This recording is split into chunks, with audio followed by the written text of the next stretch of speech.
আজি GMCHত এগৰাকী এগৰাকী মহিলা পেচেণ্টৰ শাৰীৰিকভাৱে তেওঁক নিৰ্যাতন কৰা হয় আৰু শাৰীৰিকভাৱে নিৰ্যাতন কৰে GMCHৰে এগৰাকী ক্লিনাৰ তেওঁ তাত চাফ চিকুণ কৰ্মচাৰীয়ে তেওঁক মানসিক আৰু শাৰীৰিকভাৱে নিৰ্যাতন চলায়। শাৰীৰিক নিৰ্যাতন চলোৱাৰ পিছত তেওঁৰ ওপৰত GMCHৰ যি ভঙাগড় আৰক্ষী থানা আছে, ভঙাগড় আৰক্ষী থানাত এক গোচৰ তেওঁলোকে গোচৰ তৰে আৰু গোচৰৰ নম্বৰ হ'ল case number 18/25 US 64 BNS RWW section 4 POCSO. গতিকে পস্কো আইনৰ ভিত্তিত তেওঁলোকে গোচৰ তৰে আৰু গোচৰ তৰাৰ পিছত সেই গোচৰ ভঙাগড় আৰক্ষী থানাই তেওঁলোকে গ্ৰহণ কৰে আৰু গ্ৰহণ কৰাৰ পিছত যিহেতু আমি সকলোৱে জানো যে পস্কো আইনৰ যেতিয়া কোনোবা গোচৰ দিয়ে তেতিয়াহ'লে সেই গোচৰীয়া পক্ষৰ নাম ৰাজহুৱা কৰিব নোৱাৰে, কিন্তু তাৰ সম্পূৰ্ণ বিৰুদ্ধাচৰণ কৰি GMCHৰ অধীক্ষক ডাক্তৰ অভিজিত শৰ্মাই তেওঁলোকৰ যি অফিচিয়েল যি হোৱাটছএপ গ্ৰুপ আছে মিডিয়া, তাত তেওঁলোকৰ নাম ৰিভিল কৰে বা তেওঁৰ নাম ৰাজহুৱা কৰে, ভুক্তভোগীৰ নাম ৰাজহুৱা কৰে। গতিকে এয়া সম্পূৰ্ণভাৱে এক বেআইনী হৈছে। গতিকে আমি তাৰ বাবে ছাত্ৰ মুক্তি সংগ্ৰাম সমিতিয়ে ৰঙিয়া থানাত আমি এজাহাৰ দিবলৈ আহিছোঁ আৰু ইতিমধ্যে আমি যি থানাৰ ভাৰপ্ৰাপ্ত আৰক্ষী বিষয়া আছে তেওঁলোকক কথা পাতিছোঁ আৰু কিছু সময় পিছতে আমি এজাহাৰ তেওঁলোকক প্ৰদান কৰিম এজাহাৰ। গতিকে আমি আশা কৰিছোঁ যে আৰক্ষীয়ে যি বেআইনী কাম কৰিছে ডাক্তৰ অভিজিত শৰ্মা, তেওঁৰ ওপৰত অতি শীঘ্ৰে আইনী ব্যৱস্থা গ্ৰহণ কৰিব আৰু তেওঁৰ ওপৰত বিহিত ব্যৱস্থা গ্ৰহণ কৰি যি ভুক্তভোগী যি মহিলাগৰাকী আছে বা ভুক্তভোগী যিগৰাকী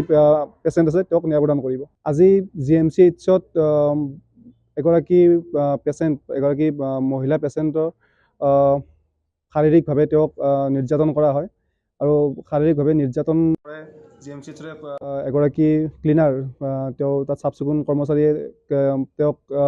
মানসিক আৰু শাৰীৰিকভাৱে নিৰ্যাতন চলায়। শাৰীৰিক নিৰ্যাতন চলোৱাৰ পিছত তেওঁৰ ওপৰত